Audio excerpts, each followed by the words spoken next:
So my name is Aileen Delown, I'm an Associate Professor and I teach ethnomusicology in the Irish World Academy, and all of our presenters today are from the Academy. We have two presenters from two other units that we'll talk about in a minute.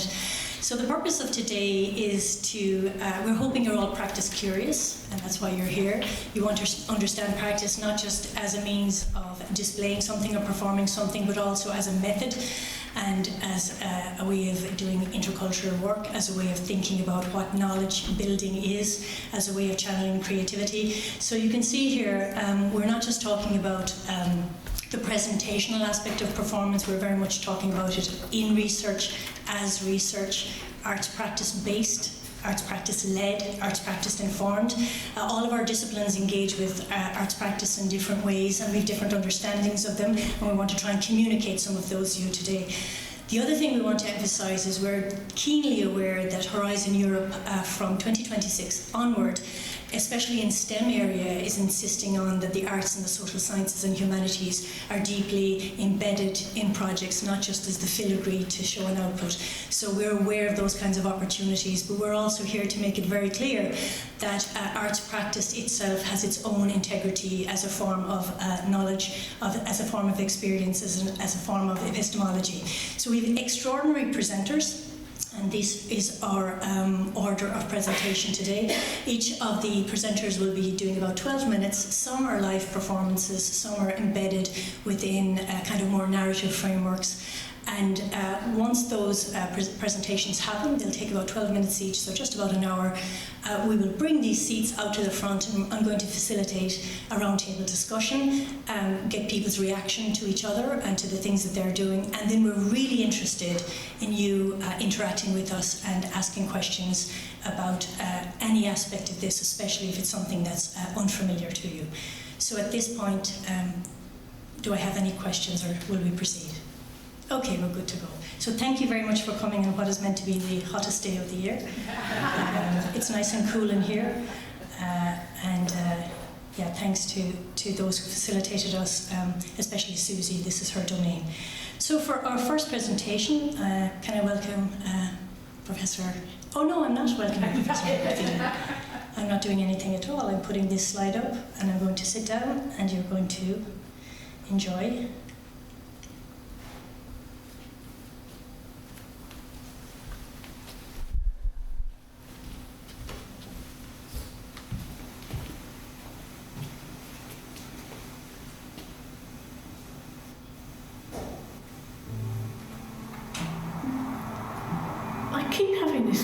For as long as I can remember, I've had this recurring dream. And it stays with me, even when I've woken up, I still believe it. I discovered I had this house that I'd forgotten about. I live in a tiny flat, and I'm walking down the road, and I see this beautiful apartment with a massive bay window. And then I remember it's mine, I own it. Or sometimes it's part of my own house. I come across this section that I didn't know was there. It's dusty and it's damp and it's dark. When I pull back the curtains and it fills with light, I see that it's enormous with all this potential. Actually, nicer than the rest of the house. Sometimes it's rooms in the house I'm already living in. And I think, how can I have forgotten all this space? It just goes on and on. And I'm standing there wondering, why have I ignored this? Why did I not make the most of it? And then I wake up and it takes me a long time to shape the belief that I own this incredible resource that's going to make such a difference to my life. And despite the fact that in the dream I now have this amazing asset, I'm devastated that I didn't make the most of it, even though it's not too late.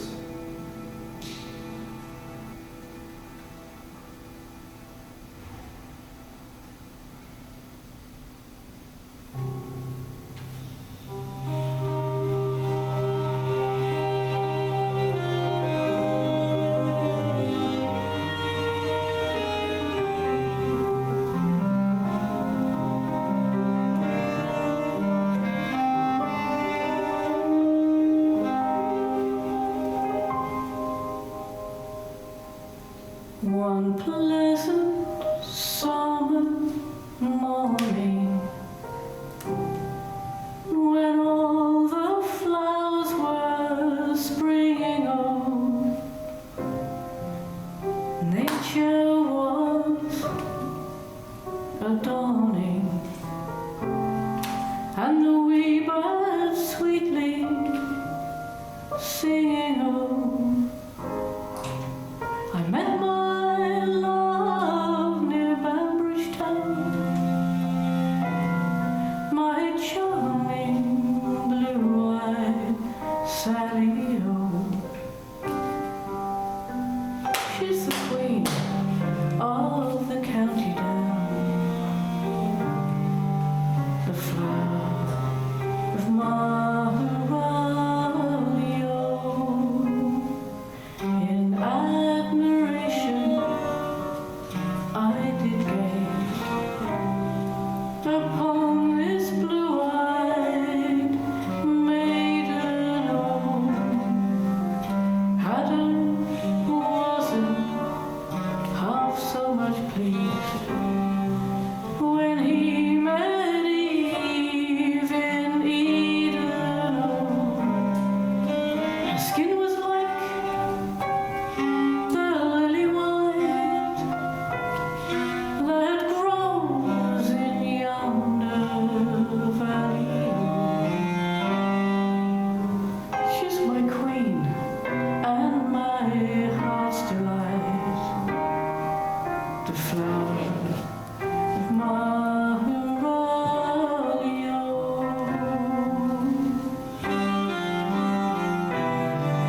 Her yellow hair in ringlets clung, her shoes were Spanish leather, her bonnet with the ribbon strung, her scarlet cap and feather. Oh, like Venus bright she did appear, my charming blue-eyed Sally O.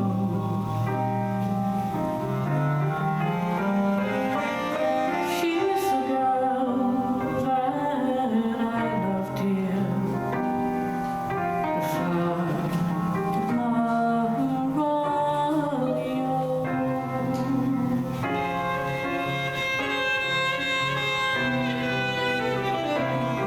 I hope the day will surely come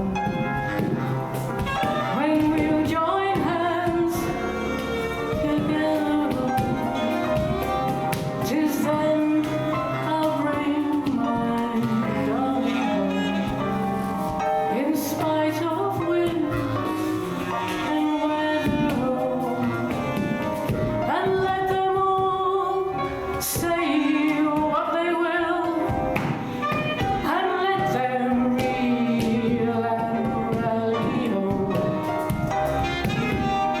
for I will wed the girl I love, the flower of Mahalia. Let them all say what they will, and let them reel and rally. Oh, for I will wed the girl I love, the flower of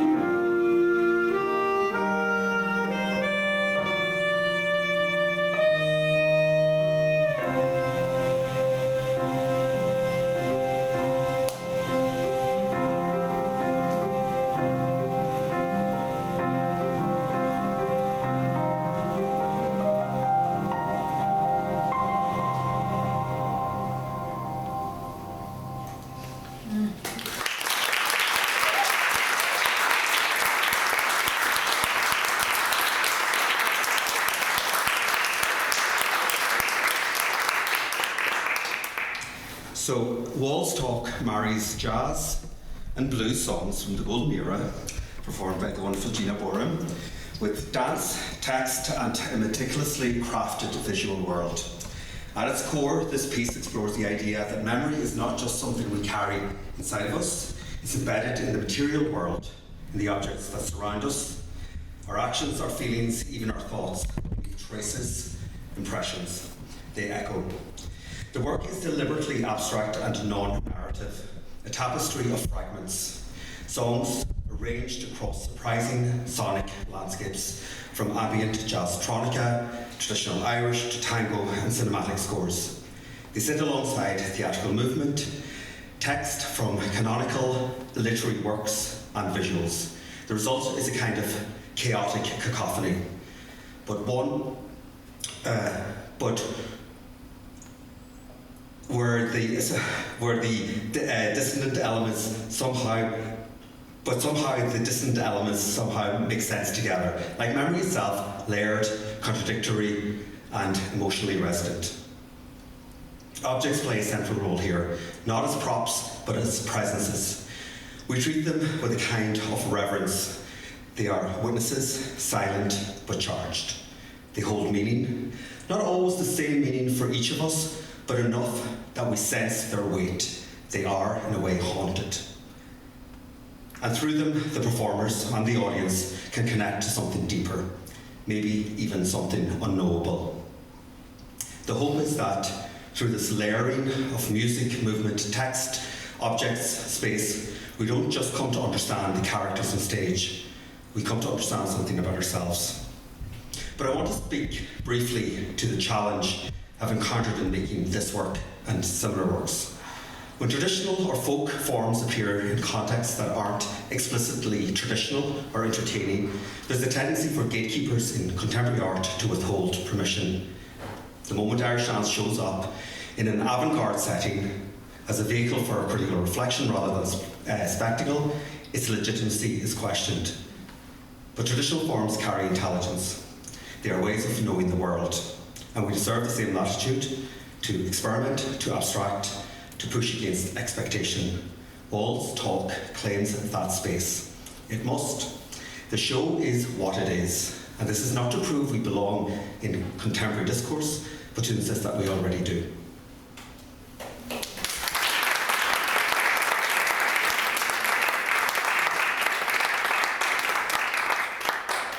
And that was Dr. Brown down the galley from the Irish World Academy, and it featured Gina Bourne. So can I invite our next speakers up, please?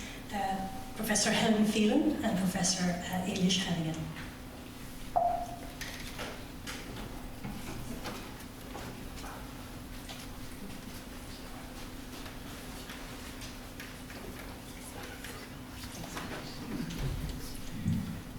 Thanks, Aileen.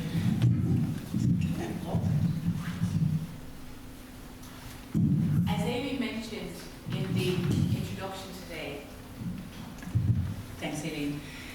This morning's showcase provides a snapshot of the very many different ways that artistic practices interact with research environments. In some cases, such as that stunning presentation we just saw from Brendan and from Gina, artistic research yields new insights in and through the practice itself. In other cases, such as the project that we're now going to share with you, artistic practices like music and singing are part of a range of methods used to tackle a research question. This project is called ADD, the Arts, Data Literacy and Diversity, and it was funded by the Irish Research Council Coalesce Fund, which supports interdisciplinary research that addresses national and global societal challenges. And these projects are led by an arts and humanities PI, it's myself in this case, and a STEM co-PI, who is my colleague Ailish Hannigan, the Professor of Biomedical Statistics and my co-presenter today. So Ailish and I are both part of the Participatory Health Research Unit, and we share an interest in migrant health research. And we were motivated to undertake this project by the surge in misinformation and disinformation around migrants in Ireland and globally. And This issue is often framed as an online problem, a problem of social media, of AI, but research shows us that at a more fundamental level, it is often a question of trust. What information can we trust? Can we trust the source of content? Do we trust the people who are generating that information? And we know that one aspect of trust is linked to the level of meaningful connection that we have with the source of that information. And our research shows us, of course, that one of the most effective tools that humans have developed for enhancing a sense of social connection is music making and singing. So we started asking ourselves, what role might something like music and singing play in the development of data literacy and our ability to kind of critically interrogate the material and the information that we're receiving? Could we develop a project with a culturally diverse community? And this was, in essence, a feasibility project. We wanted to know, would it work? Neither of us had ever done anything like this before. And if it did, is it something that we could scale nationally and internationally? So we started by scoping existing research in the area, found lots of interesting studies in data theater, in data dance. Interestingly, far fewer studies in music, and that actually resonated with an earlier scoping review we did about arts-based methods in migrant health, where we also saw quite a gap in this area. So we're hoping that we might be able to make an interesting contribution to this. So as part of the project, we developed a 12-week intercultural song exchange and data literacy program. And I'd just like to share a little collage of this. All of the work that Ailish and myself do is underpinned by a participatory paradigm. The principles of participation, of dialogue, of co-design, of cultural sharing are paramount to us, as is that very important research goal of having as much fun as possible when you're doing the work. And I can safely say this was one of the most enjoyable projects that I've been involved in a long time. So I'm just going to share about a 2-minute clip, which is a compilation of those 12 weeks. And the music you'll hear in the background is one of the songs that our Ukrainian participants taught to us.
12 weeks and 2 minutes. So the 12-week project culminated in a performance, an interactive performance of singing and data quizzes and data stories as part of the Future Limerick Festival last year. And we're still in the process of collecting and analysing some of the data from this project, and maybe just to share some of the preliminary results and next steps, I'm just going to hand to my colleague Eilish. Thanks very much, Helen, and it's been a real pleasure for me to be involved in such an interdisciplinary project, I think especially because there's been such respect for the two disciplines and they've been equal partners in this. So I am from the data background, my background is statistics, and I'm just going to share some of the preliminary results from the project. So the very first night I remember myself and Helen sitting there going, will anybody turn up? Would we manage to recruit people to this very different project? So our first question is, could we actually engage people to a diverse group to be recruited? And then would they stick with it? So it lasted for 12 weeks. It was 2 hours on a Thursday evening, so a long commitment for people. Would they stick with it? Would it make sense to them? So did they think it was appropriate to combine data and singing in one programme? And we measured their data literacy at the beginning, middle and end, and did that change over the 12-week programme? So we aimed for 30 participants, we ended up with 36, and they came from 4 continents, speaking 17 different languages. The majority were women. 1 in 5 were recent arrivals in Ireland, so they've been in Ireland for less than a year. Even though most people had third level education, about half described themselves as having a low level of numeracy. They didn't find numeric information useful that often. And most people weren't there for the data, they were there for the singing and the music, so only about a third were interested in the data literacy component. And I think that shows the power of the arts around accessibility and engagement, particularly for groups that mightn't be attracted to something like this in the beginning. So what did we do on the data side? It was in the context of migration and the increasingly diverse country that we live in, so it was testing people's assumptions with data, checking your biases, you're probably wrong about. It was looking at real data and discussing them with participants and creating that space where people could have conversations. It was developing strategies around mis and disinformation. So how do we tackle those things when we see them? How do we recognize them? And how do we make sure that they're not amplified? And just some preliminary results. So first of all, would people stick with it? About 70% did. They stayed for the 12 weeks, and people attended about 8 out of the 12 weeks, which, considering that this was quite a mobile population, working through accommodation and had lots of other family and learning responsibilities, was really strong, I think. They did think it was appropriate to combine the two, so they rated that highly at the beginning and at the end of the programme. And we did see an improvement in people recognising that numeric information brings useful information, rating their numeracy as low, so that proportion dropped. And we also saw an improvement in ability to recognise mis and disinformation. And these are some of the free text comments from the participants, the feedback that they gave us. So definitely for some people, they felt a roadblock had been lifted around data, that they did find it more engaging and accessible. It was really important to use data that was relevant to participants. People described it as fun, which is always good when you bring two things together, and that, I think, sustained their participation over a long period of time. And importantly, people changed their opinions about things. So they learned that it's okay to be wrong about something and to use data to start to change our biases and our opinions. So this has been a whistle-stop tour through the project, but we are having an event next week, bringing all the participants together again and stakeholders. So it's on next week, next Thursday, May the 8th. And we're still open to people, anybody who's interested in coming along. You're very welcome to hear more about the project and to see the videos and the outputs. So thanks very much.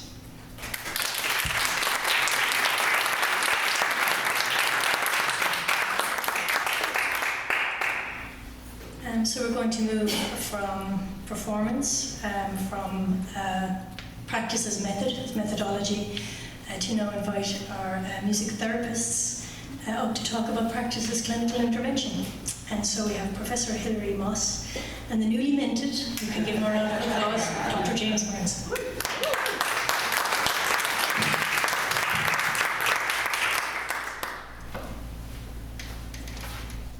Thank you very much. It's great to be here as music therapists. We use music as our art form, obviously, but we have a strange life where we're musicians first and foremost. So we're firmly planted in the Irish World Academy. But we have this foot also in clinical professions and clinical therapies. And we use music. We use songwriting, improvisation, singing, playing music with people. To work towards clinical goals as well as sometimes musical goals, but our emphasis is on clinical well-being, and we're integrated into health settings. So my job is, with James, is to give you a very brief snapshot of what we do in terms of our research. So in the music therapy MA training, we have placements for students, so they're always in the academy doing their musicking, and then they're on placement throughout the programme. So we've developed a lot of community engagement, and all of our work really is community engaged research. And we have partners across the island of Ireland, and the one we're featuring today is the National Rehabilitation Hospital in Dublin, where James has just completed his PhD. So at the National Rehabilitation Hospital, we have 2 music therapy students working there every semester, and 2 PhDs completed to date. So the research, as I said, is community engaged, it's collaborative with clients, with stakeholders, staff in the hospital, and coming first and foremost as musicians. So I'm going to hand over to James to talk to you about his project. So I suppose the focus of my PhD research was looking at how we can use music to support language, communication and speech rehabilitation in young children that have sustained an acquired brain injury. So when we have a young child that has a brain injury, that has really significant impacts on their ability to communicate and interact with their world. It's going to impact those established foundations of language, but it's also going to impact their whole language trajectory, which is going to impact their ability to communicate and interact with friends and peers, and ultimately then, I suppose, impact their emotional well-being and overall quality of life. So we're looking at maybe how can music interact with language to kind of support and that recovery piece. When we look at music and language as 2 systems, they are so similar. So for example, our pitch, our highs and lows of our melody line, that is our rise and fall of our voice as we speak, or our intonation. Our rhythm, so our long or our slow notes in music, that is our prosody, the rhythmic speech patterns that we produce. Similarly, our timbre, so the way our piano and flute can play the same note, but they'll sound different. We have that in our voice as well, whether we produce a nasal quality in our voice or an oral quality. Ultimately, both of these systems, we use them to convey and express emotive meaning. They're symbolic in how we use them to maybe represent abstract thoughts or ideas. And then ultimately these shift depending on the cultures that engage with them. So each culture has their own unique music system and language system, which reflects their beliefs, histories, values. So thinking maybe then, how can we use music then to support that language piece? I'm just going to speak to kind of 2 of these ideas really briefly. The first is this idea of predictive processing. And I suppose I'm speaking from kind of an English Western kind of point of view. But it's this capacity in how we have this innate ability to maybe predict musical patterns. And that's just due to our large exposure of Western music. So a really brief example of this is our scale. So if I went do, re, mi, fa, sol, la, ti, and stopped, you want to complete that phrase. You want that do at the end. And that is embedded all of the time in our musical systems. And so I suppose the example we often use in song is twinkle, twinkle, little star, how I wonder what you are. Exactly, you want to complete those phrases. And I think that happens time and time again, and that's how we use music in terms of that language eliciting piece. The other piece then is around this kind of interactive learning and how music operates on kind of this verbal but also this pre-verbal level. So when we're engaging in music making together, we are listening, we're turn taking, we're choice making, we are communicating all of the time. And we can leverage these skills, I suppose, in the work that we do with these young children. I'm going to show very briefly just some of the work that we've done in the National Rehabilitation Hospital. And before I go any further, I do have consent to share this, but I would just ask that you would maybe refrain from taking photos or videos. It's a really great way to build that vocal expression. And similarly, engaging someone in active music making is a really lovely, child-friendly way to facilitate that social reciprocity piece. And ultimately, we can support choice making and agency through contextualizing it within this kind of musical frame.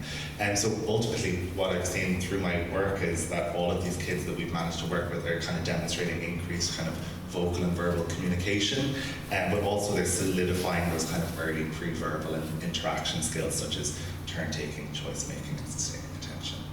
So that is just a very rapid snapshot. Thank you very much.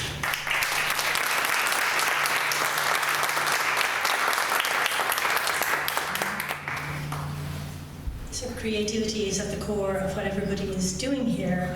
It's just finding expression in different ways and being used in different ways. And so now we turn to our MA in songwriting course director, Steve Ryan. You're next. Yeah. And I'll put up your slide here, Steve. Yeah. No worries. So you're going to use the link? Yeah, okay. Yeah. Good morning, everybody. How are you all? Thanks for joining us and taking a respite from this awfully distracting spell of good weather around. So, this morning I'm going to present to you my current research titled Songs Build Little Rooms in Time, Constructing Sustainability Through Reciprocity Within Community Music Songwriting Practice. So I'm just going to go straight to the why of what it is I'm researching. So here I'll have some theoretical underpinnings that I've used to inform my work. Speaking broadly as an artist, but more specifically as a songwriting community musician, I believe that the work of artistic creation is a corporate activity belonging not to any one human being, but to a community. And as both a songwriter and a community musician, it's my belief and my experience that music is a resource for constructing individual and group identities and the emotions it elicits, creates and maintains various performative environments in which people interact. And that also the writing of songs or the facilitation of songwriting can be both a means to work through, make sense of, and ultimately manage complex situations, relationships, and emotions. And in addition to that, it can contribute to the acquisition or creation of alternative kinds of knowledge. Through arts practice research, I'm examining in detail the dynamic relationship between encouraging and releasing creative musical self-expression in others as a songwriting community musician, and also the importance of conserving and igniting one's own creative songwriting spark throughout. Nelson posits arts practice research as a mode of research in which practice is a key method of inquiry and respect of the arts, a practice, creative writing, dance, musical score, performance, visual exhibition, film, or other cultural practice is submitted as substantial evidence of a research inquiry, while Bartlett considers it of the utmost importance that the arts practice researcher must craft, reflect, react, and re-reflect on the data. In considering this, alongside composition and performance, the primary method of documentation in my arts practice research is autoethnographic interrogation. As Ellis states, the researcher's positions and perception of what is true can change with the development of the research. Documenting these changes using autoethnography can help the researcher understand their changing perspective on what they consider to be true. Songwriting can be an autoethnographic process. As Turner explains in the article The Grief and the Possibility, an autoethnographic reflection on teaching community music at a third level during COVID-19. A rigorous autoethnography is both personal and collective. It examines individual experiences to consider their significance to a wider community. Although Turner is speaking here of autoethnography in terms of demonstrating the power and craft of storytelling as a means of knowing, it can also be key to the role of the songwriter, with particular emphasis on the songwriting community musician in both a facilitatory and personal creative capacity. In community music songwriting practice, Telling and retelling one's story helps a person create a sense of self. And audacity, one must recognise, is the antithesis of invisibility. If one has a story, they must in fact exist. Similarly, I believe that songwriting facilitation in a community music context is a collaborative artistic practice, and through establishing an ethos of trust and sharing, both the act of songwriting and the sharing of song endeavour to make the personal experience a communal one. After all, practices without sharing, to use a phrase favoured in the 19th century, are habits, individual rather than shared. So it's this collaborative reciprocal act of sharing and receiving that Hunter refers to when stating that the role of an artist in these community music environments is to both bring and derive creativity, thus consolidating this concept of artistic exchange and reciprocity as a means to maintain a sustainable creative resilience. Trust is also a concept that is central to my area of research and community music practice. It has informed and continues to inform my work as a songwriting community musician, and is key to the relationship between artistic exchange, advocacy and reciprocity as a sustainable creative resilience in this context. Through my experience in the field, I agree that it's a mistake to think that trust is just a matter of acting, as like Middleton, I now know that trust in the facilitation of community music songwriting experience involves genuine acts of relying on them, the participants, for tasks that one values, thus making oneself vulnerable to the relative free will and particular capacities of the trustees, the participants, while also benefiting from their cooperation. When working with participants in these environments, I'm always keen to explain that once one engages with the songwriting process to any degree, be it lyrically, musically, or even just providing the right vibes to the process, they should now consider themselves songwriters. They are now artists, and I, as a facilitator, will consider the artists as knowledge holders, and therefore afford equal weight to the voice of the artists in research dialogue. The songwriting participants must know that I trust them in their creative process, and that their creative output is of value just by virtue of its existence, therefore strengthening a sense of self. These artistic exchanges are a key element in my own songwriting practice. I value them highly, as similar to storytelling as an autoethnographic practice, songwriting is both personal and collective, and as songwriters, we strive to make connections with others through our work. Since 2022, I have been the course director for the MA Songwriting here at the Irish World Academy, at the Irish World Academy of Music and Dance. I now find myself in what I consider to be a privileged position of working with and among songwriters and artists on a daily basis. There are many instances of artistic exchange afforded to me, but still the possibility of finding myself in a potentially unsustainable creative position after a semester or a year of songwriting facilitation and sharing is real. However, back in October 2023, I facilitated a songwriting workshop around the theme of non-nostalgic memories. That is, making a song that wasn't excessively sentimental or yearning for a return to some past period or irrecoverable condition. As a result of this remit, the classroom conversation turned to our personal experiences of the COVID-19 pandemic and lockdown restrictions. And after some time, the class and myself, we realised that we had a shared sense of loss from this period, and we all carried it with us, while rarely sharing. Some students had attempted to articulate the sentiments through song, which they shared with us, but felt that people didn't necessarily want to hear them just yet, as we were still perhaps grieving for this sense of loss. I was both inspired and impressed by the songwriting students' thoughts and discussion on this subject, and realised that I felt similarly. I recognised the creative potential in this moment, and through a process of reaction and reflective practice, I also once again recognised the sustainable nature of what it is I do. So directly inspired by the facilitation of this songwriting workshop and the sharing of creative work, this morning I'll share with you a song of mine called Different Times.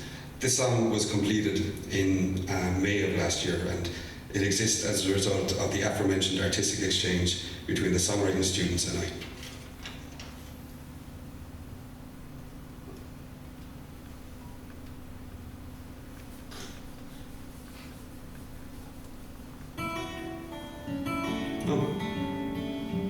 Sorry, I've done something terrible. A moment.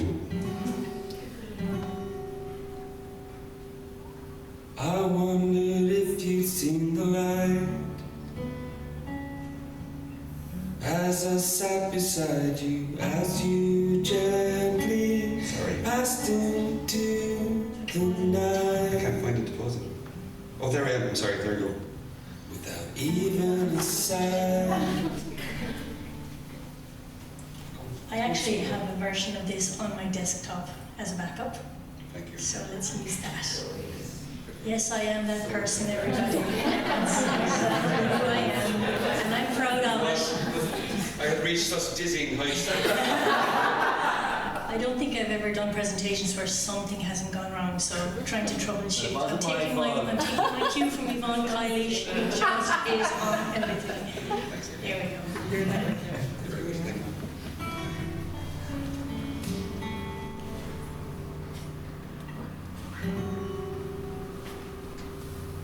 I wondered if you'd seen the light as I sat beside you, as you gently passed into the night. Without even a sign. Not long ago, but different times. The whole world quaked in fear, cordon away from those who we held dear. But I guess now things are alright.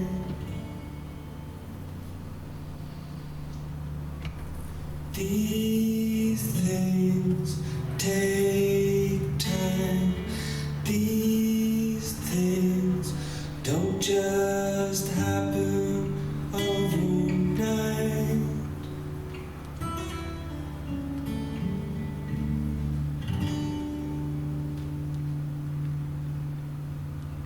These things take time.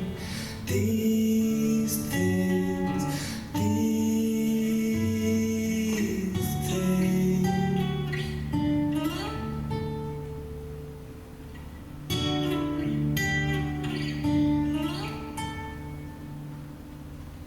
Spoke through your window mid-July. I tried to tell you things, minor things, but I wished I could get inside. But different times. Then 1 week later things improved. But then they didn't, and the nurses said we could come into your room. That's when we knew.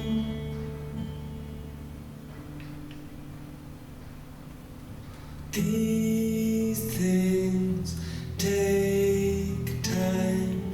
These things don't just happen overnight.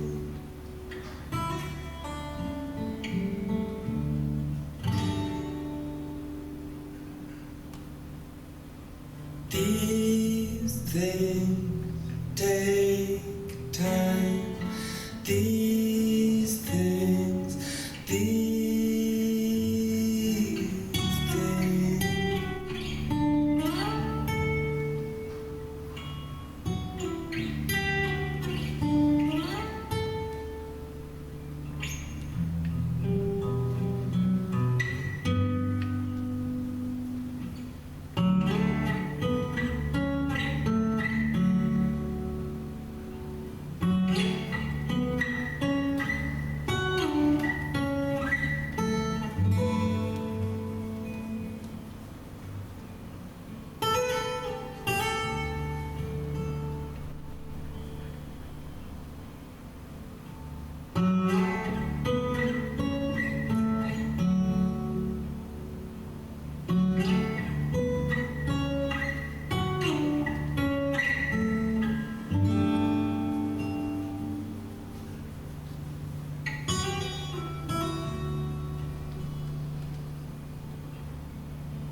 These things take time. These things don't just happen overnight.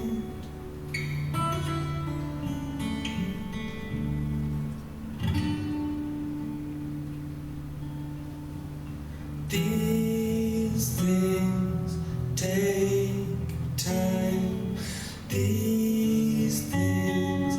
these things. I wondered if you'd seen the light. Different times, different times, different times, different times, different times.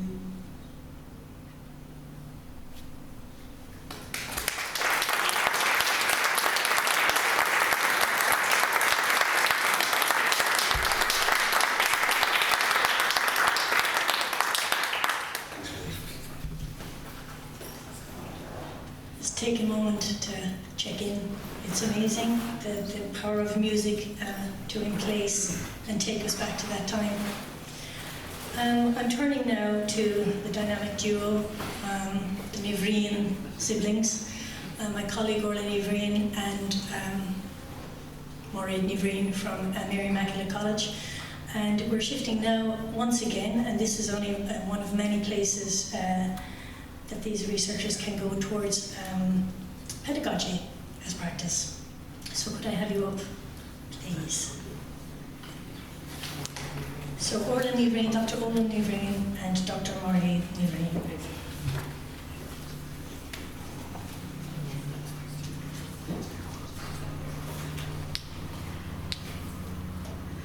Okay, I need to take a breath. I don't know about you, but I'm physically and emotionally drained and inspired. So can we all just take a breath before we go on?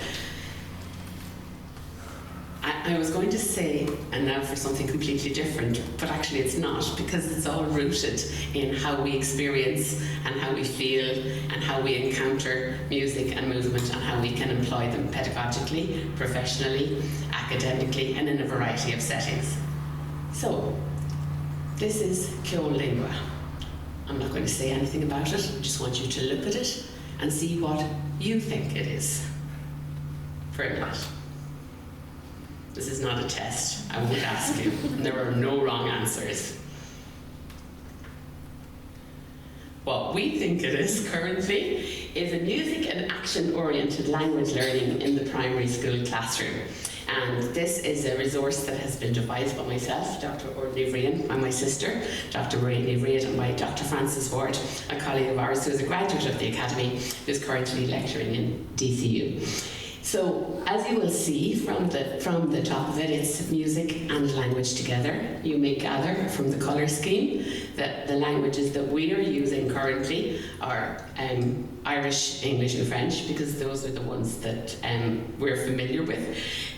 Before we go any further, before I tell you about Lingua, I would like you to do Lingua. Okay, so I am going to count to 7 in the language that comes most easily to me when I count to 7, and that's ein, do, trí, ceathair, cúig, sé, seacht. I do it every day when I'm teaching. That's ein, do, trí, ceathair, cúig, sé, seacht. Okay, can we think of any other language we could count to 7 in? Don't be shy. Somebody say something, please. Okay, Hilary, please. 1, 2, 3, 4, 5, 6, 7. So I'm going to say ein, do, trí, ceathair, cúig, sé, seacht. Hilary's going to say 1, 2, 3, 4, 5, 6, 7 at the same time. 5, 6, 7, 8. Ein, do, trí, ceathair, cúig, sé, seacht. Okay, can we add another language? Polish. Okay, Polish, go on then, if I'm ready. All 5, 6, 7, 8, and we'll all go together. 5, 6, 7, 8. Ein, do, trí, ceathair, cúig, sé, seacht. Okay, can we add another language? Armenian. Okay. Are we ready? 5, 6, 7, 8. Ein, do, trí, ceathair, cúig, sé, seacht. We add another language? Okay. Okay, 5, 6, 7, 8. In the 3. Okay, now following on from what James said earlier, we're going to add the rhythm to it. So you can either clap, or you can click, or you can mix the clap and the click, or whatever you want. Nobody will judge. 5, 6, 7, 8. Okay, so we're saying the same thing, and if you're in a multilingual classroom, as I have been, where you might have children speaking 20 different languages, they can all, even if they don't understand the concept of 7, they can make the sound, they can play with the stickle bricks, they can do whatever it is to experience their 7. Does that make sense? So that's the rationale behind it. I should have done this, but I've done it now. So now, hello, come and dance with me. Hello, come and dance with me. Hello, come and dance with me. Hello, come and dance with me. Come and dance with me. Ready? Come and dance with me. 1, 2, 3, 4, 5, 6, 7. Come and dance with me. Come and dance with me. 1, 2, 3, 4, 5, 6. Again. Hello, come and dance with me. Hello, come and dance with me. Hello, come and dance with me. Hello, come and dance with me. Come and dance with me. Come and dance with me. 1, 2, 3, caracouille, shay, shop. Come and dance with me. Come and dance with me. 1, 2, 3, caracouille, shay. Okay.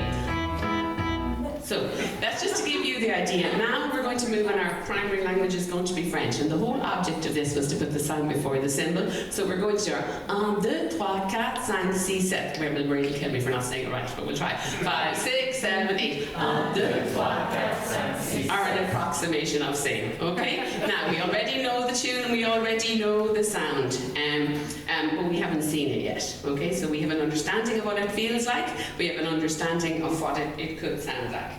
So, on y va. Bonjour, bonjour, dansez avec moi. Bonjour, bonjour, dansez avec moi. Bonjour, bonjour, dansez avec moi. Bonjour, bonjour, dansez avec moi. Dansez avec moi, dansez avec moi. 1, 2, 3, 4, 5, 6, 7. Dansez avec moi, dansez avec moi. 1, 2, 3, 4. Okay, don't forget the actions. Bonjour, bonjour, dansez avec moi. Bonjour, bonjour, dansez avec moi. Bonjour, bonjour, dansez avec moi. Bonjour, bonjour, dansez avec moi. Dansez avec moi, dansez avec moi. 1, 2, 3, 4, 5, 6, 7. Dansez avec moi, dansez avec moi. 1, 2, 3, 4, 5, 6, 7. Okay, so we've done the Berla, we've done the Frankish, and Anish on the SDA Le Guelga. Okay, so we have our plural. For the second verse of the Gaeilge, you can sing it in any language that you would like to sing it in. So we have our inclusivity, and I won't judge because I won't know. I have no Armenian and I have even less Polish. So, are we ready? So, now we know the tune. We know the 1, 2, 3, caracouille, shay, shat, and we'll try the Gaeilge. Dear good, tararikalum. Dear good, tararikalum. Dear good, tararikalum. Dear good, tararikalum. Tararikalum, tararikalum. 1, 2, 3, caracouille, shay, shop. Tararikalum, tararikalum. 1, 2, 3, right through the language. Go. Bonjour, bonjour, tararikalum. Bonjour, bonjour, come and dance with me. Hello, tararikalum. Bonjour, bonjour, tararikalum. Come and dance with me, come and dance with me. I'm smart, right here, food, sex, come and dance with me, come and dance with me. 1, 2, 3, 4, 5, 6, 7. Okay, so now you have essayed Keolingua. I get more to explain to you the theory behind why we did what we did, and hopefully, having tried to do it, you will understand it. Okay, Margaret. Yeah. Thank you, Orla. She's the performative one, clearly. I'll do my best. So just to give a very brief overview of the theoretical underpinning and I suppose the idea behind this project, it is to talk about the idea of performative pedagogy and to view not only how music can be used to help in the teaching of language, but to question whether or not maybe we could consider language performative in and of itself and to be included in what we call the arts in education. So one of the things that's behind my own vision of this is to question this categorization of language within one domain, music within another domain, and so on and so forth. And I think all of the collaborative projects today have really brought that to bear, which is really interesting. And the second thing, and I suppose Brendan really made me think about, he talked about the ways of knowing the world. And for me, the reason that this project took off was over cups of tea, really, between myself and Orla and Francis, talking about teaching children how to value these diverse ways of knowing the world. It's very well for us in third level institutions and in research circles to value these things, arts-based practice and performative pedagogy and performative research, but how do we help the broader community to value these things, and particularly children, because their ways of learning are much more defined and sometimes confined. We can discuss that maybe at a later stage. So just to give you an idea here, I can't really read very well, so I'm going to have to try. So it comes from a desire to promote engagement with language learning from a performative perspective. And this is related to what we call the action-orientated language learning process that the European Union promotes.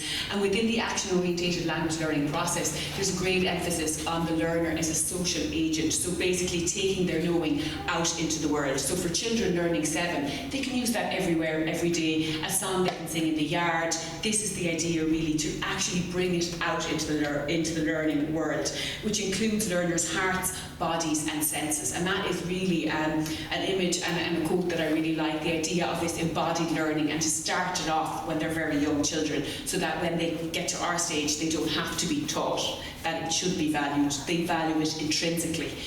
So the research project, I won't go into the details here, but just to highlight, the methodology is based on a sound over symbol approach, which is why we didn't put the words up first. So to teach the children how to listen, and also to value, which very usefully, thank you very much earlier, the idea of intonation and timbre and pitch, and how all of these things can be complementary of one another. Again, within the broader context of global research, and I suppose in the Irish context, there is a focus on plurilingualism in the primary classroom at the moment. It's very, very implicated with the notion of inclusivity and diversity within the classroom, and also, as everyone probably is aware, or perhaps not, the inclusion of modern foreign languages in the primary classroom from this coming September. Here, just to show to you the theory behind it, it's the performative turn that we're looking at the moment, which is basically research which talks about the idea of language as being taught through performance. Just like was mentioned by Helen earlier on, there has been a huge emphasis on theatre and drama within this context, and perhaps less of an emphasis in some of the other performing arts, such as music, dance, and visual arts, and many others. And so one of the reasons that we've chosen this is to kind of expand that growing area of research. And up here you just have to get an idea of the work that we're working from. It's from Shu and Piazzoli in particular, and they talk about arts in education as a field of inquiry where teachers and artists are engaged in creative practices to facilitate learning and the learning of any discipline. So, sorry, I'm just struggling a little bit to read here while I'm behind it. Yeah. So, what I want to talk about really, just conscious of time there, performative language teaching refers to communities of practice and research at the cusp of the arts in education, drama in education, and second language education. In the context of this project, a performative approach to language is informed by Shu's work, which posits, and I'll end with this to let you finish up, Orla, that performative can be described as an embodied approach eschewing the Cartesian dualism, and this is why this particular underpinning is so relevant to us and to what we're trying to do with the project. You can see up here, and this is Shu's work on what the performative might mean, and he goes through each letter of the word performative. Now don't worry, I'm not going to go through each of them, but I have highlighted a few that our resource tries to encourage within the learner, specifically children in the primary classroom in this context. You have this notion of embodiment, where they're actually having to dance or to sing or to embody the language and not just learn the words. You have reflection, which is also really important, and we'll come to that in a minute. The idea of feeling, the data that we collected during, sorry, that's the time. The feeling that the children have, the data that we collected in the focus group, a lot of them refer to, I love this because I love how I feel. okay? They don't necessarily know how to express it or explain it, but that should be enough. It should be enough for them to say, to feel it is to know it, knowing the world, being in the world. And so these are the elements of Shu's performative pedagogy, theoretical framework that we are leaning into in order to kind of scaffold this project for the children, and hopefully then to disseminate the research once we have finished analysing the data. We're kind of in the middle of that at the moment, and Orla's going to talk a little bit about that and just show you how the resource looks to the children just before we finish up. So this is actually the resource, Meet the Players. You have Maxi Lesage, the Maestro Kyol, and the Grammar Genie. And when we spoke to the children about them, they had different favourites for different reasons. I'm not going to ask you to answer truthfully, but pick your favourite character and ask yourself why, okay? We'll come back to that in a moment. In terms of the resource, and we've actually finished the resource and we've piloted this in 12 schools already. So you have Unit 1, which is Maxi se présente, Unit 2, Maxi fait de la musique, and Unit 3, Maxi visite la France. So we did it in Irish language schools where they did Irish, French and English, and then we did it in mainstream schools where they did English, Irish, French and music together, but the same resource, using them in different ways. This is what it actually looks like. There's an explanation for the teachers. All of the songs, we've used a lot of folk songs and we've composed some of our own. They all have a notation, and then we have it colour coded so that you have the Maxi Lesage, all of the stuff is in green, the Maestro Kyol is blue, and the Grammar Genie is red, so that they can link in straight away to the different colours. And then we have one that we've made up, so he has a conversation. It's all on the whiteboard for the teacher, so they can press play. And it just goes. The teacher doesn't have to be able to speak Irish, English or French as long as they can push the button, because the songs will come up and the sounds will come up for them also. Let's listen to the chant together. So I will play this one so you have your bonjour la vie and sound and action together.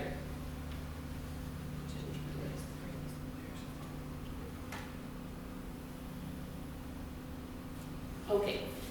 So I'll just try this rhythmically. So you go Dia viva corda. Try it. Dia viva corda. Again. Dia viva corda. Maxi is sananda. Maxi is sananda. Takoni armin erin. Takoni armin erin. Tarek sugrilla. Tarek sugrilla. And then going against that, you do the French one. Okay. Okay. 5, 6, 7, 8. Dia viva corda. Maxi is sananda. They loved this. So we had Irish, English, French, all going on at the same time, different syllables, different rhythms, competitions, but like really, really fun, and then people could pick their own team for that. Okay, and then we gave them the notation so that they could learn the rhythmic notation. So some folk teachers focused on it to use music, some used language, and then some used cultural expression. Yeah. So this was some of the teacher feedback. The children were singing Je m'appelle Maxi song on the bus on the way to and from swimming, and the Irish version. So the point of the behavioural change is that it moved into their everyday lives and they started to take it home with them. We have a French student in our class. She loves being the expert in the room and is very helpful to the other students. And this was one of the other feedbacks we got in language in classrooms where they had children from different countries, that they started to say, okay, so can you count to 7 in different languages? Can you sing this song in your language? And that promoted inclusivity. And this was some of the pupils and the children. We've completed all the focus groups, we've all the data gathered, so we're actually writing it up now, and we're doing the coding at the minute. But the children's feedback was fierce honest altogether. I was like, and you'll see, vi misha ag déana be Somalia, vi tusig déana be fresh and darum, or vi cathal agus gachtain ag canna, vi ma just ag canna's the clothes fresh. And so they started to speak for each other. I was doing it, you were doing it, we were all doing it at home. And there was another one. I learned a lot. One day when I was out for a walk with my mother, she was looking at a French newspaper. I saw the word vie and I was like, oh, I know that. But before that I was bored because I was like walking with my mother. So it was just interesting the ways we gathered that, and you really have their voices. Maria, I'm going to hand back to you to finish because we only have 1 minute left. Yeah, thanks Orla. Okay, thanks very much. I suppose I just want to finish. It should be hopefully self-evident. It's a real, very quick overview of the resource. But what I wanted to focus on today was that by creating a resource that focused on performative teaching and learning of language, specifically by using music, we can enable children at a very young age to learn to value this way of knowing the world, of knowing themselves, of taking risks. And these are the things that I've taken from Shu's theoretical framework of embodied teaching and of performative language learning, he talks about embodiment, presence, reflection, feeling, openness and risk. And I really felt that with the children, that was the big one. And this is a fantastic quote where I think it kind of says it all about how we can help the children to use all of the resources at their disposal to be more open in how they know the world and not always have to have the answer. They only need to have the feeling. Using their senses, using their bodies, using their emotions, but not having to explain them to us, but just doing that and at the same time serving the curriculum, because if we don't do that, it won't be introduced in schools. So that's really where we're at. Questions, welcome.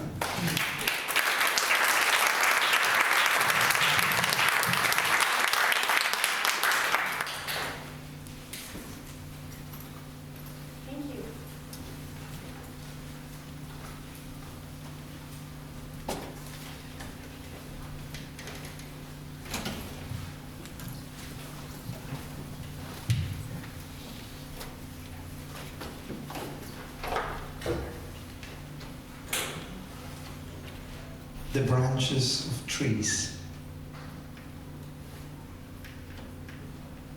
their reflection on the river, what exists between words on a page, the split second between them in speech, the bottom of the ocean,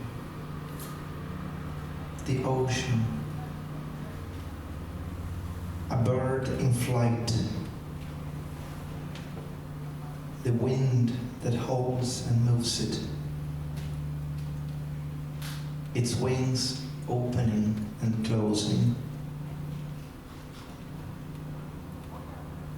my lungs and the breath inside them, my lungs breathless, the reflection of the moon on the river,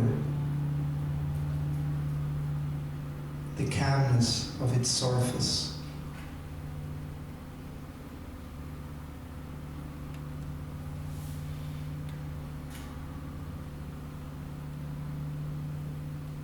the elements of the universe, that which surrounds all elementary particles, the forces between them, the pull of gravity, a body on the floor, exhausted, transiency, a voice speaking, the moment before a song, sound, silence, what comes before and after,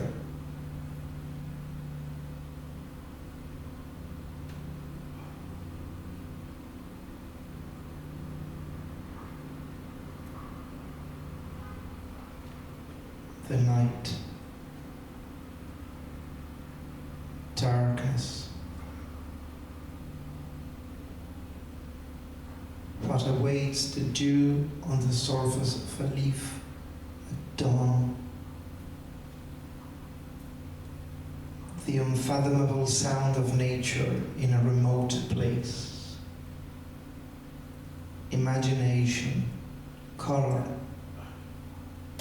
the infinitesimal body of a line, the moment between the thought and the words that it becomes. Light, mist, the moment before a meal. What's left when everybody's gone.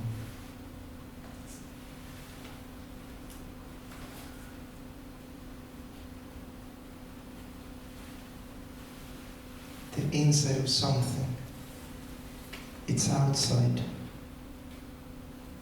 Desire, one's own company as a shadow,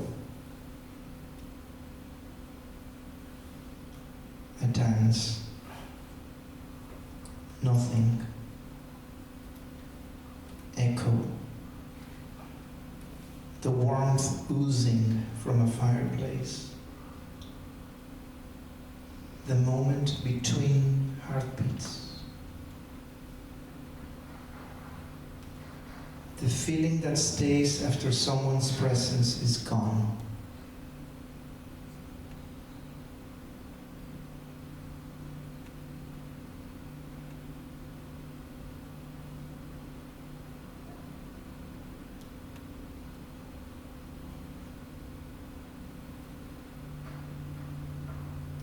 The time after a farewell, forgetting what I see when I close my eyes. A dream, the remembrance of a voice, memory, walking, snow falling, rain falling, the hot air in the summer, a mountain in the distance, the time spent waiting for something, hunger, what precedes and follows an emotion, a mouth saying something, body against body, a roar, a scream, a whisper, scent, smoke, nostalgia, prayer. What something or someone makes us feel.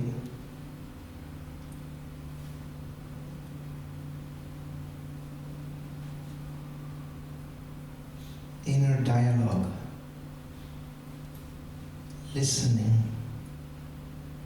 reflection,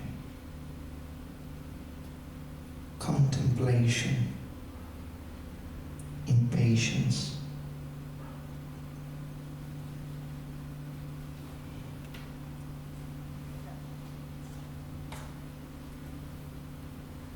Time spent waiting for someone, the wait itself. Absence, a promise, a wound, history, voices.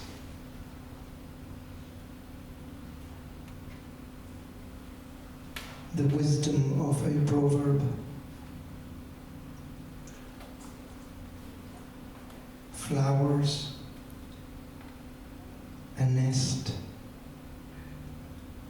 home, spring, childhood, a lullaby,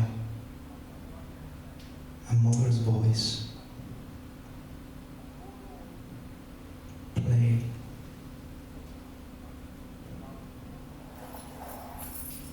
The moments before and after life.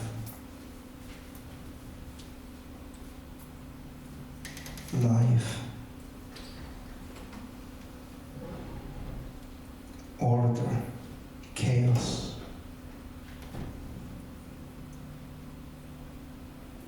formlessness, distortion, war, destruction, rubble, a sepulchral silence, the eyes of a child, the hope in them,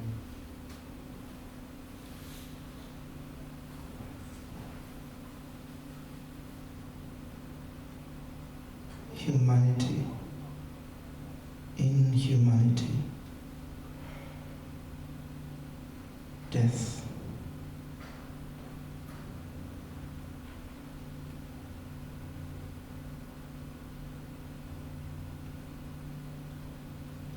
stillness, deafness, the visual field, blindness,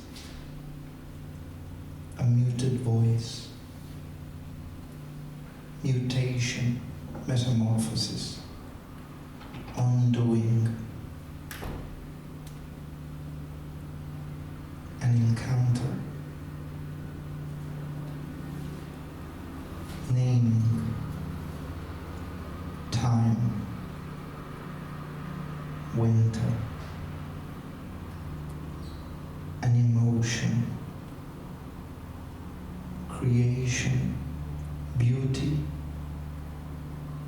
tremor, sea wave, a book, a swan, a storm, something big, something small, something infinite, something infinitesimal, something loud, something almost inaudible, something impossible,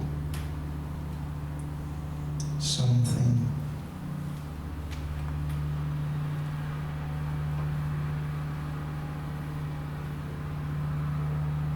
you, I.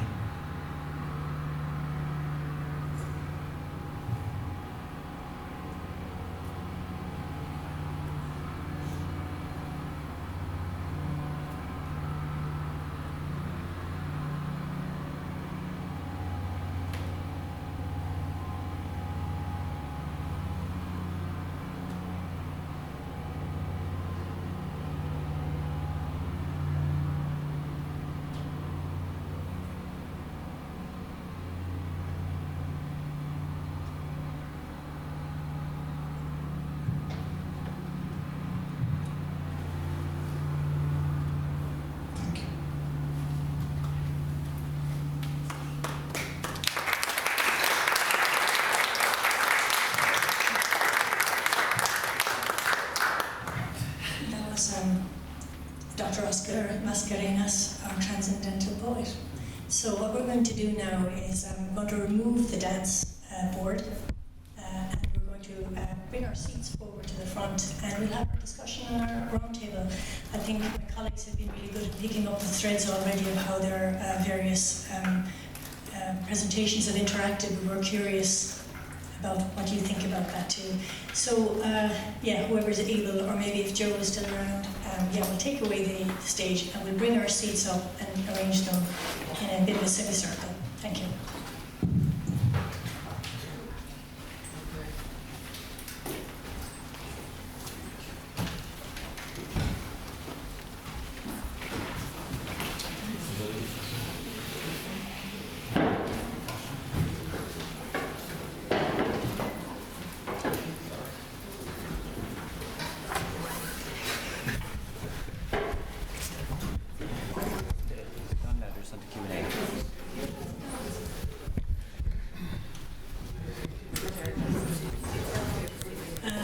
I must give the apologies for my colleague, Professor Helen Phelan. She had to attend a ceremony in the White House honouring our recently deceased colleague, Paula Dundon, who's receiving an award today posthumously as a very invaluable staff member. So we'd all love to be there too, but unfortunately it was clashing with this presentation. So Helen sends her apologies, but Ailish, I'm sure, will have plenty to say.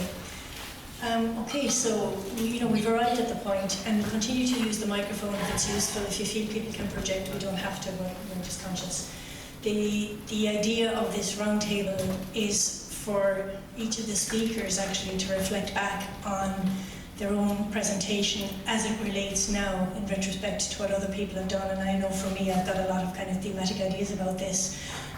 But in many ways, maybe it's interesting to pair the last two presentations and this idea of feelingfulness and experience. And I think give the first comment maybe to Oscar, because it was the least conventional of presentations, but you were asking something of us. So maybe you'd like to talk to us about that, Oscar.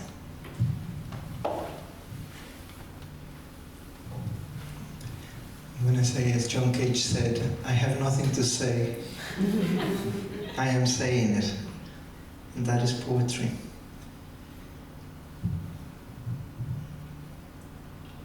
So thank you, Aidan, and everyone else for their contributions and presentations. I think this, I was speaking with you earlier about how important it is to develop the powers of observation. And in fact, what that poetry is observation, embodied observation, and how if there's a role in the educator or the learner or the pair is to develop the sensitivity to cultivate the sensitivity to observe the knowledge that emerges from poetry, from observation, so that we don't have to say anything. You know, I incorporate that kind of reading or enactment, whatever you call it, in my teaching, so that that becomes the teaching, that becomes the learning, becomes the knowledge, and any explanations are given by the student themselves. So each of you, I'm sure, had your own image of what I was reading, your own truth about what I was reading, and that's enough. We share it. I'm sure we can talk about it endlessly, but we share that, and that's already truth. And I think that we forget the power of that, the power of having the authority to decide when I know what I know, as opposed to accessing always second-hand knowledge, someone else's interpretation, someone else's preconditioning, presupposition. So we also spoke about narrativizing learning, how everything is a narrative. And the moment we dissolve the narrative, we are left with the purity of knowledge. You know, that's what I believe in. I can't demonstrate that. It would be against what I do.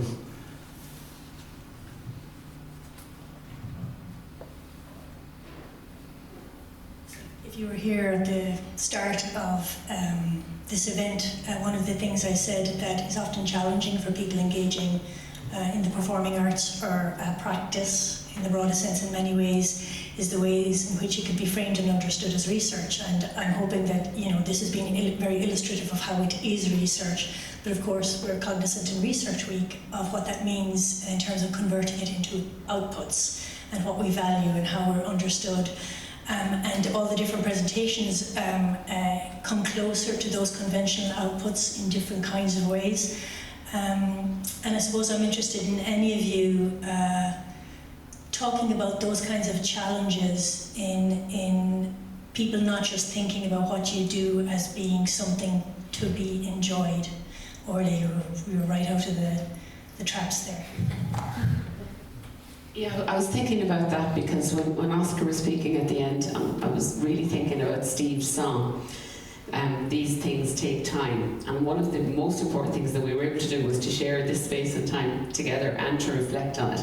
And one of the things that struck me, I'm giving away my age now, but I remember Steve many years ago in the Milford School Band, and that's a legacy. I don't care whether the university can measure it or not, but we can have those impacts incrementally every day in the people that we have yoga with, in the people that we sing songs with, in the people that we do maths problems with. Like, we shouldn't be afraid to celebrate those shared spaces, because legacies have a way of working themselves through. I really felt that very, very strongly. So, I mean, it's important to put it in Research Week, but it's more important that we keep doing it. So Milford School is a school that's just beside the campus here, and I taught there for many years, and Steve went there, and I think you went there as well. So the Milford days keep coming back to haunt me, but the point is that the legacy is there, and that's one of the reasons why, like, the project for us was because there was a lot of resonances for that notion of allowing children to value experience and to take that with them into their life, because otherwise they're going to be externally judged for their whole life unless we give them the skills. And I feel that that's really, really important. I know it's hard, but we have to still do it, because just because it's difficult doesn't mean that we shouldn't do it. So it's like, and it's the same thing, like they had resonance with what Brendan says, or people say, oh yeah, you do Irish dance, you do that diddly-idly thing where you play the din whistle and, oh, we saw river dance. No, that's not what we do. It's the way that I've lived my life. And I'm going to continue to live my life that way. But we have to keep contributing to the discourse to show other people. But in parallel with that, we have to keep doing what we do, if that makes sense. Because what's the traditional output in a society where nobody reads? Doesn't mean they've nothing of value. Like, we really have to look at ourselves. But we all have a body. We're all alive. We're very lucky. We can breathe. We can be, and because of that, everything else is possible. And without that, none of it's possible. So, like, the body has to be at the centre, or at least recognising that, because one day we will be no more, but the traces of what we did while we had a breath in us will what? And that really struck me when you were singing and when Brendan was moving earlier. So I just felt I needed to say that. And yeah, Hilary, please go ahead. I think I'm going to try and answer your question rather than respond to order, if that's okay. But first, I just want to thank you all for your amazing presentations.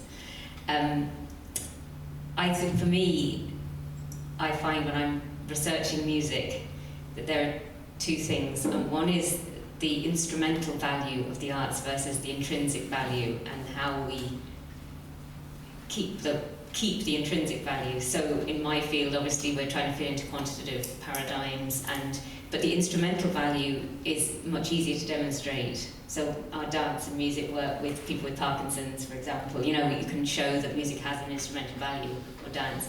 But the intrinsic value is much harder to argue for, that we're human, that we all engage in the arts, every culture, every race, every time period, and it's part of who we are.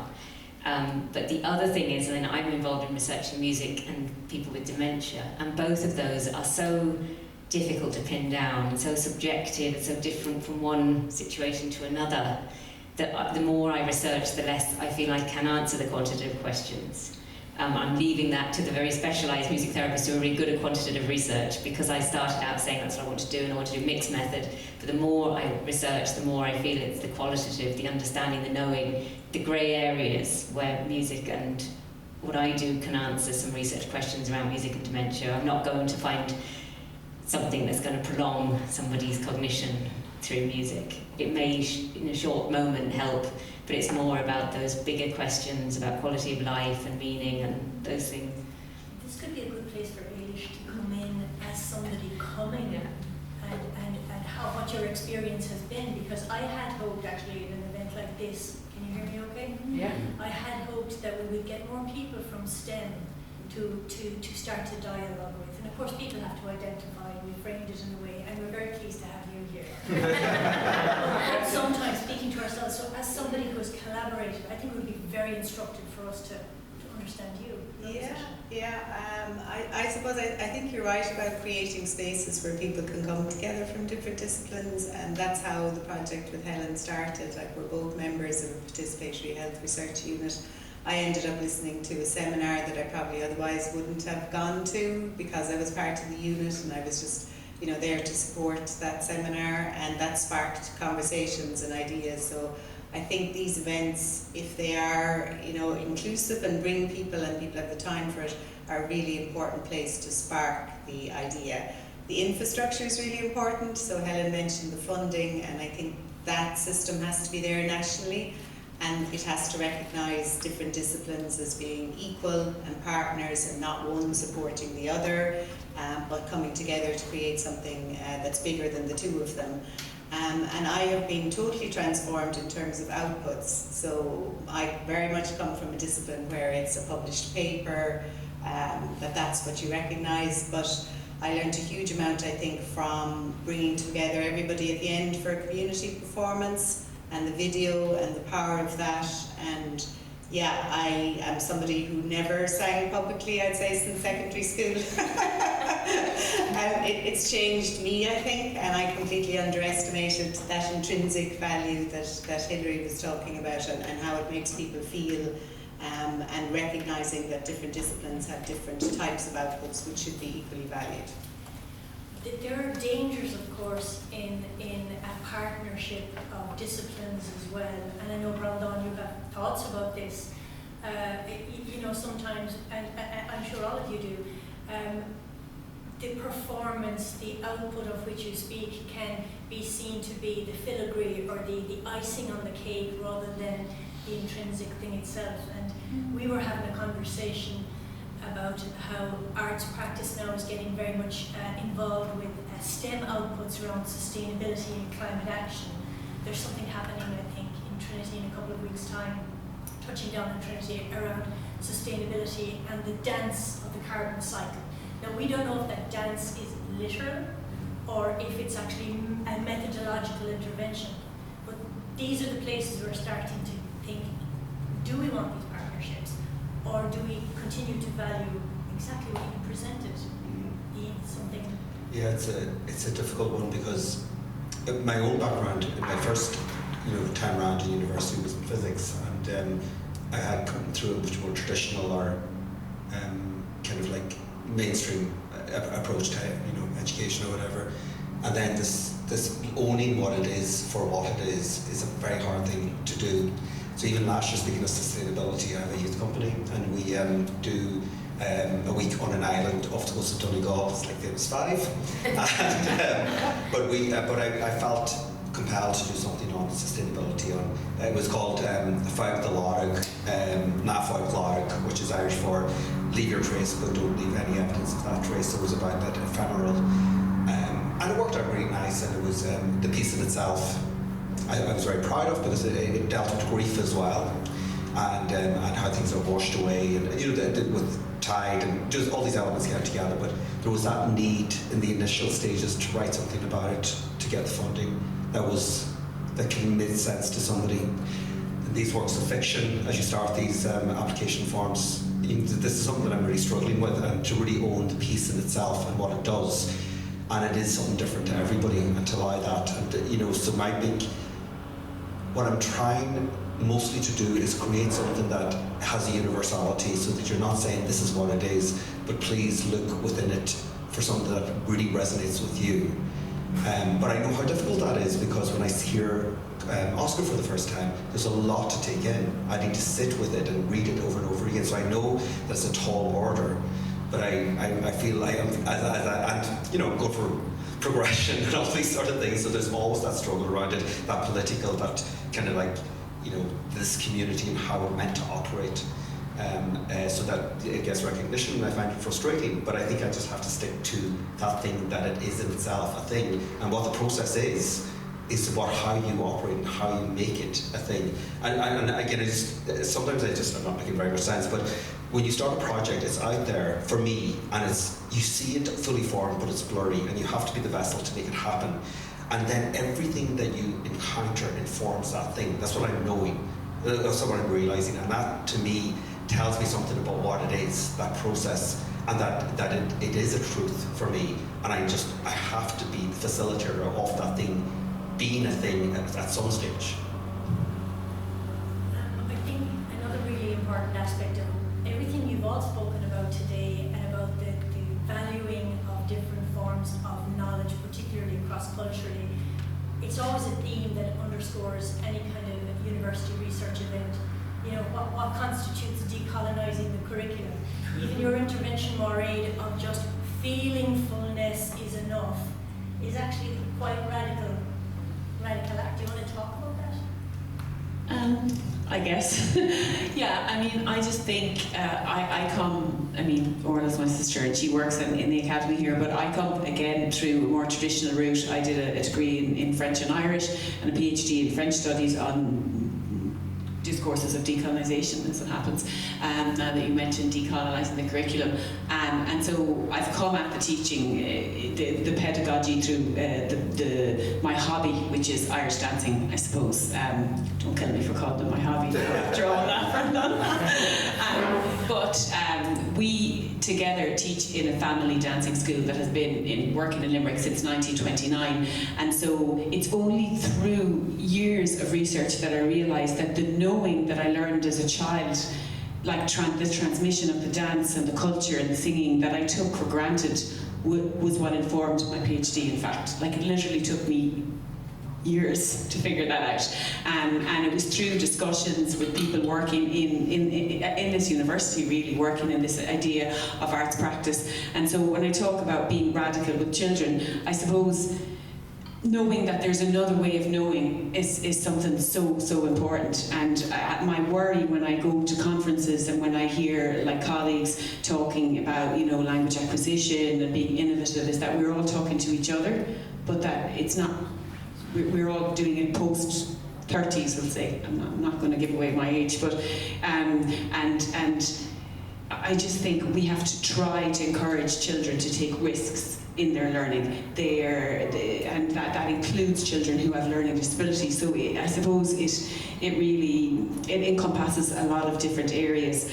And Brenda, what you said there really resonates with me. Everything you encounter starts to inform that, and like encounters with yourself, and like literally cups of tea in Sheelan Road, and all the people passing through the academy who stayed in your house, or that I happened to run into and hear talking about their research, made me review how I teach language. And how children learn language. And I suppose when I talk about allowing them to feel, they taught me so much. When I was terrified. We did a pilot in how many schools? Maybe 15 schools. And every time I walked into a primary school, I was like, oh my God, how do people do this? I'll be honest, teaching all those children, just looking up into your face for the answer, like this is what you should think. That's what they want to know. And Orla was just so relaxed. She was like, the children are your greatest resource, and I've really learned that. And that's the reason why I feel like we have to be radical. If we aim for like up here, we might reach up here, you know. And I think what is happening here in the art practice is so important. And if we can get it out to more people working in areas like what I do, then we can make something happen. And James, do you see kind of a resonance in that for you? Because of course, you know, you made the joke, I get to sing Twinkle Twinkle a lot, but actually every time you do it, it's extraordinarily in the present moment and impactful. And what kind of resources do you need for that?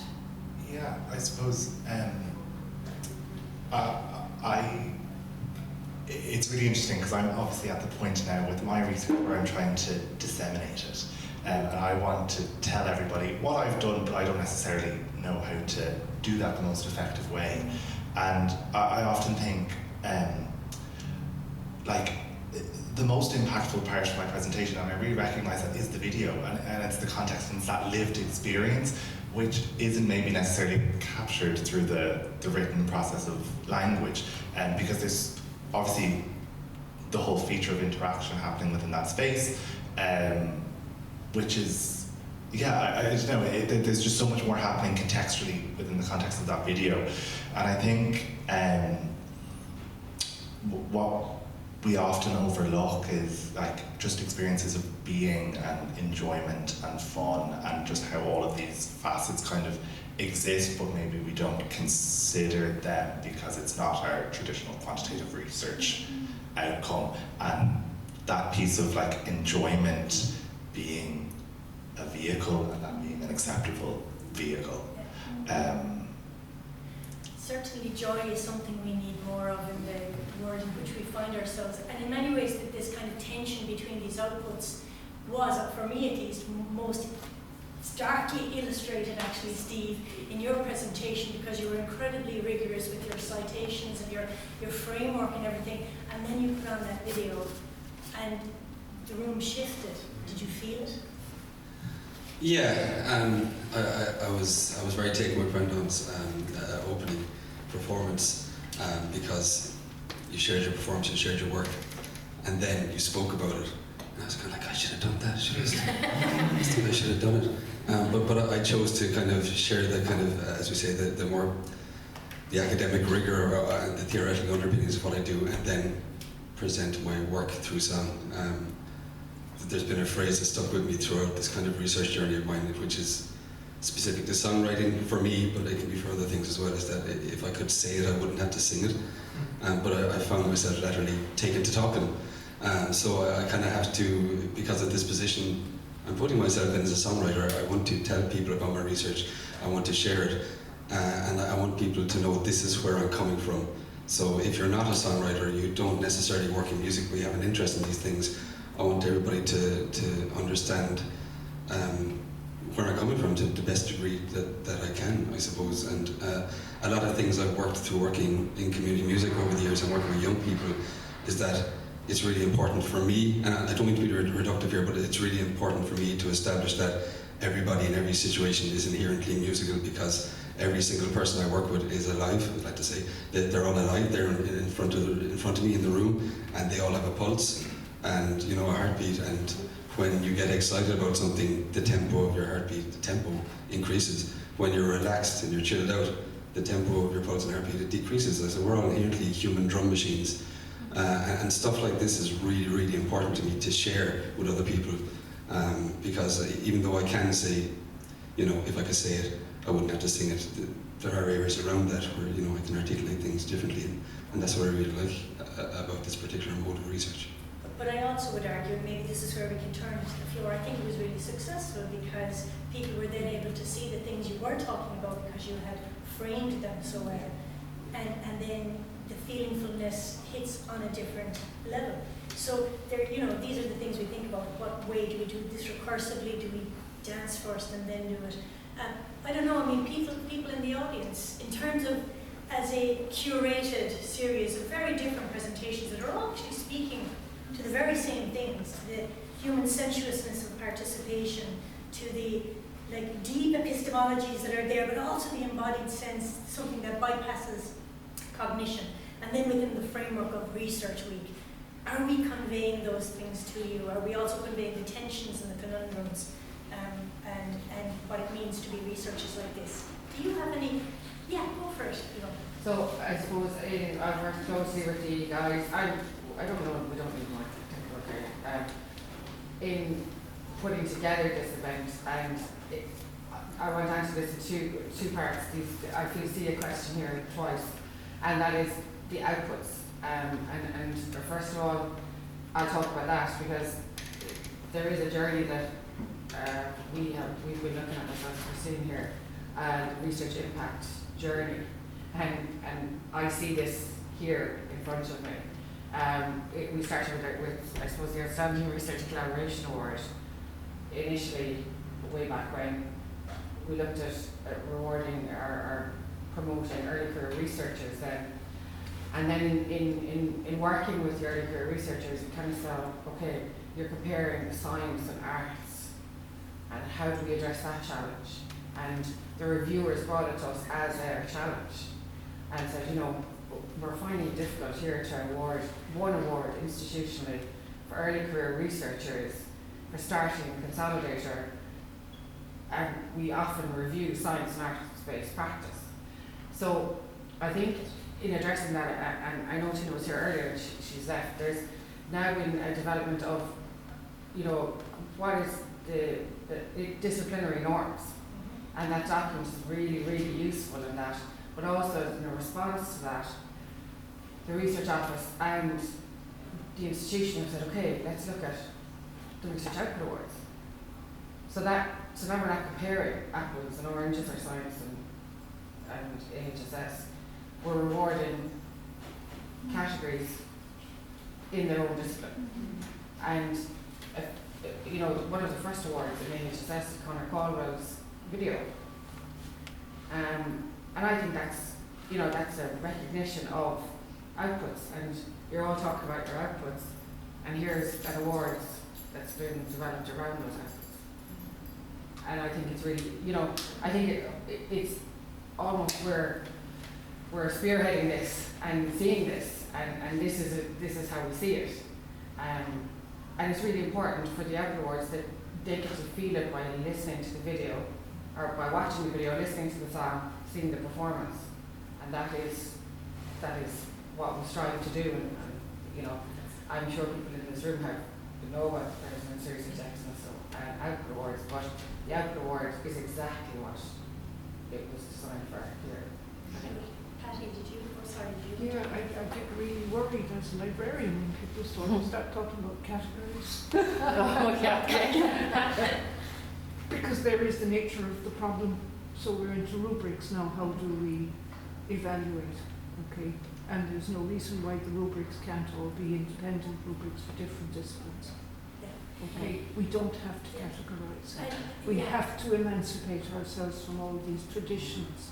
Absolutely. I think that we're also thinking about this though at a more meta level as well, beyond the university, because we're actually saying what constitutes research. Yeah. But I think one of the useful strategy, like Ailish being here today, right? That's really valuable because you were able to say how that impacted on you, and all of us has to foray into, like I'm going to Dublin next week to the arts and medical humanities. Like we have to start to sort of, I don't mean infiltrate, but just to reach out. I do mean infiltrate, but I don't mean these things. But we do have to share in not just our own houses, but do a little visit and little tasters so that we gradually change mindsets. While you were talking, I was looking at university networks on the iPad here, and the Aurora network has done a lot of this already quite successfully. We're in year one. So maybe we need to start thinking about taking this university into international networks that have done a lot of this already, right? The whole European networks, Aurora in particular, and leave our own preconceptions. Oh, we're 50, you know, we're 50, let's go. Yeah, well, I think the kind of research that was evidenced today is like, you know, cutting edge. It's right there. We're right up there. Like, absolutely, and congratulations to all of you for your extraordinary research.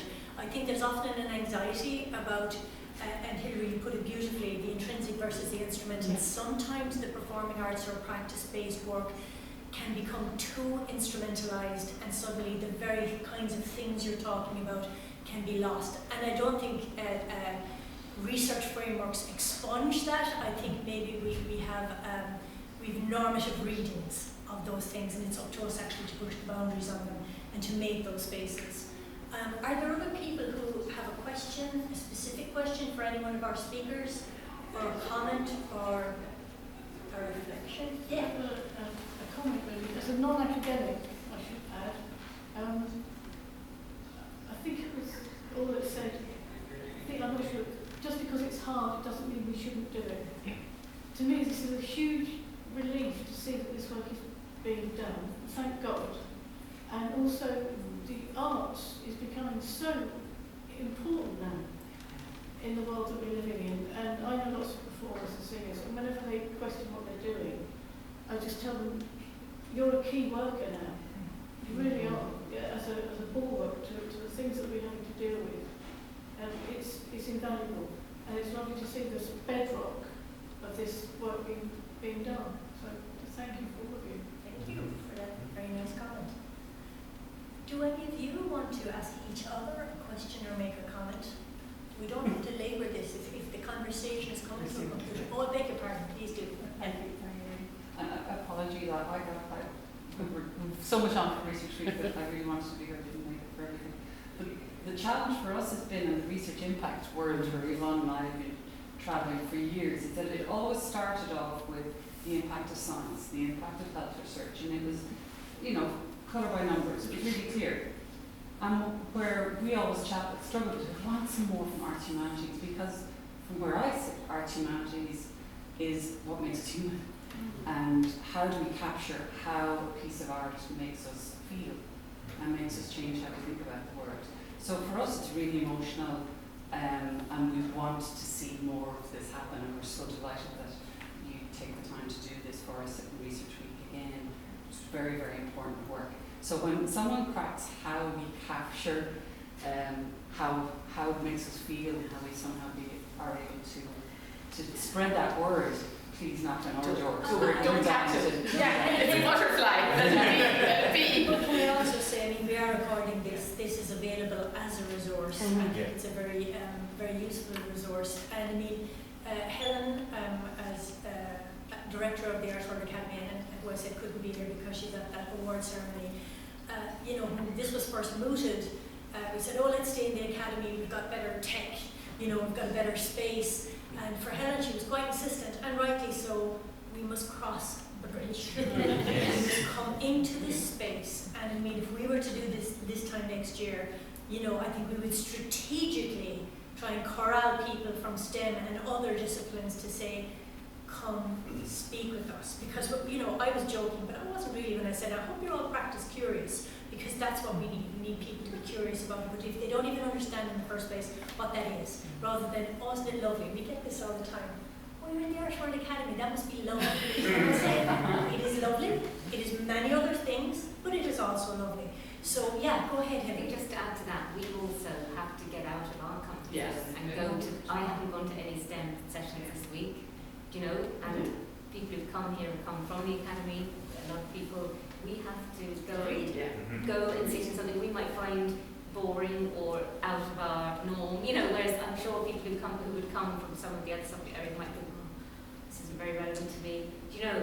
Absolutely. Until we start mixing. Absolutely, and this is why, again, to emphasise, this is really important if you're going for the bigger funding bids. From 2026 onwards, STEM and a lot of those other areas are obliged in their work packages. They are obliged as outputs to have humanities and social sciences in there in some iteration. So it's not something just to plug in like a ref output like you'd have in the UK. This is part of.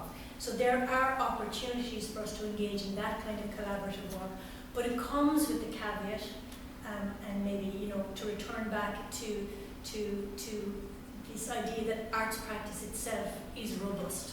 It has its own principles, it has its own methodologies and theories, and it can also be in and of itself of intrinsic value. But these are the journeys we're making, and I know I'm trying to cross that divide, certainly around sustainability and heritage practices, exactly what you said about Irish language and embodied knowledge. Cohail is the word for sustainability, which it translates as, let my Irish expert tell me, together lives, right? What an extraordinary way of taking that, you know, that concept, cohail, as opposed to, you know, it's not extrinsic to us, it's intrinsic to our relationships. And so that's really important. We don't have one more minute. Could I, yes, please. Can I just say, first of all, absolutely thank you for a tremendous event and session, and this is cutting edge research, and it needs to be seen for that and as that, and it's a real moment, as you say, when more and more academics from other disciplines are encouraged to work with people from arts, humanities and social sciences. The thing is to go forward as equals, not handmaidens. So as a qualitative researcher in health, there's a history there. It would be very nice to look at together perhaps, and how qualitative researchers have suffered by being included, but under certain conditions. And what I see here is absolute excellence, world leading, and it might be a very nice conversation sometime to think about strategy for moving out of the comfort zone, but on your terms and holding your space.